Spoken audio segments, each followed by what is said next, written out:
Hi there. Welcome, fellow truth seekers. On this video, I wanted to talk about the Vax-2-School lottery that Ohio is doing. It's actually the second lottery that has been done in Ohio. I am not a fan. I'm just going to put that out there. I think that people should do whatever they feel compelled to do with regard to this medicine, which I'm going to say to be YouTube friendly. But I think that it's wrong that lottery incentives are being created to promote it here in Ohio. I know the first lottery, I actually looked up some of the results, and there was some legislation that, okay, well, I won't get to that yet. Basically, the results showed, hundreds of thousands of people got the medicine the first time around. I think it was about 250,000 people got it the first time around so that they could, go enter into that lottery. This time, it's being offered for students and children. And I'm going to share my screen. I actually think it's kind of ironic that what is being offered is it's basically scholarships. So it's being offered for children, obviously, and I really can't see the children saying, oh, hey, mom, I want to get this medicine so that I can win a scholarship. I feel like it's something that is only being pushed by the parents. Okay, so the first lottery was obviously directed to the parents because they were the ones that were eligible for the first lottery. The second one is geared towards children, but you have all these parents who are like, oh yeah, I want my kid to, have a scholarship. So they're getting their kids to get the shot. And honestly, I don't think it's right that our taxpayer dollars can be used to pay for this.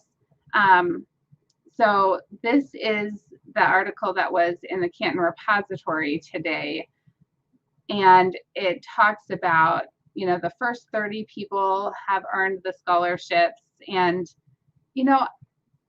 I feel like I'm going to stop sharing my screen because I'm just talking with my hands. But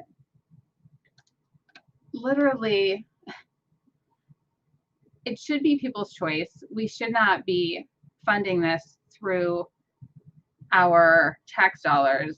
And the legislation that I looked up was from an Ohio state representative, but the legislation only made it through like 2 committees, and the bill got killed to try and prevent the governor from offering these Vax lotteries. So, I also feel like for children, the FDA approved an emergency use for children. And let me share that screen because I feel like people maybe see like, oh, it got approved. Well, it got approved on an emergency basis. So this was October 29th. It says the Food and Drug Administration authorized the emergency use of the Pfizer Vax in prevention of this to include children ages 5 to 11. But it's an emergency approval. Like, people aren't thinking, I don't know, are people thinking through it? I don't know that they are. I'm actually going to bring my mom on, I think, for an interview maybe tomorrow, because when she was a kid, she got the polio vax, and it actually gave her polio, and one of her legs is shorter than the other, so she has a bit of a limp. And she's actually going to be losing her job because she has already had the cerveza sickness, as George Gammon says.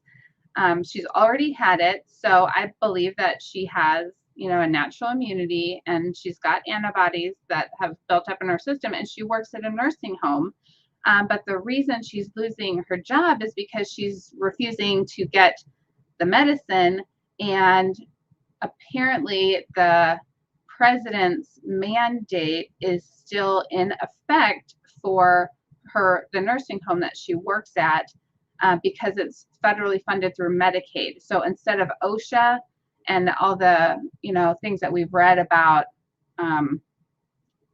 stopping the mandates for the medicine,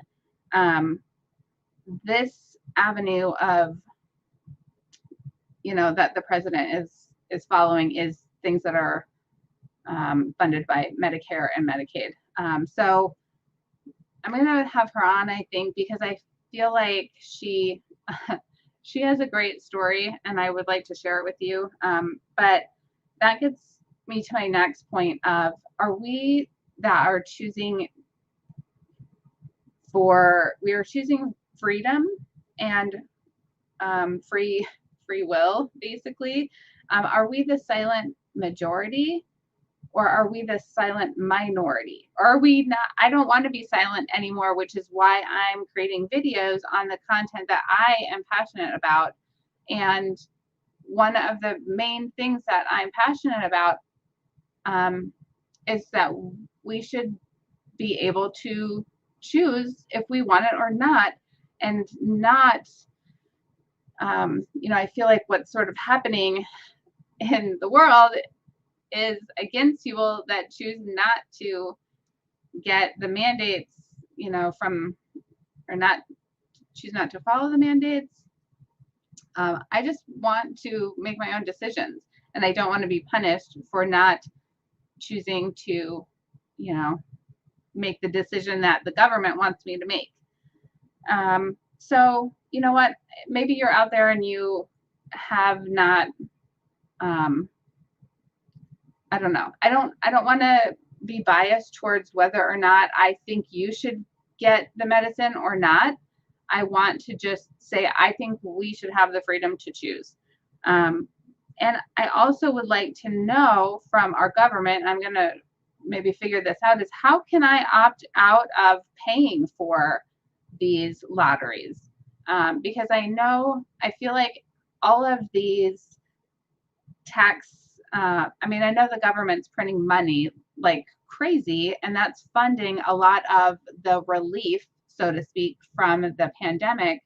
But how do we opt out if we don't want our tax dollars to go towards something that we feel is wrong? Like, I feel that the lotteries are wrong and should not be offered because it's a persuasion technique for a medicine. And I know that goes against the American Medical Association's, like, their oath of not their oath of office, but doctors' oath to not have any sort of coercive measures for people to be taking medicine, so to speak. So that's what I just want to come on to talk about, because we're facing a lot of infringements on our freedom to choose how we want to operate in the world. There was a downtown festival that I wanted to attend in December, but when I read the fine print of it, the McKinley Museum is actually carding you for your Vax card. And if you don't have it, you have to take a test saying that you're negative within 48 hours. And I just don't think that should be a requirement to participate in an event here in Canton. So that's just my 2 cents. I would love to hear your 2 cents. So leave me a comment below. And if you enjoy this content, comment, also subscribe to the channel and share it. So thank you so much for being here. And don't, always find the truth in yourself and in the world. And that's what I'm here to do. And thanks so much for watching. I hope that you have a great night.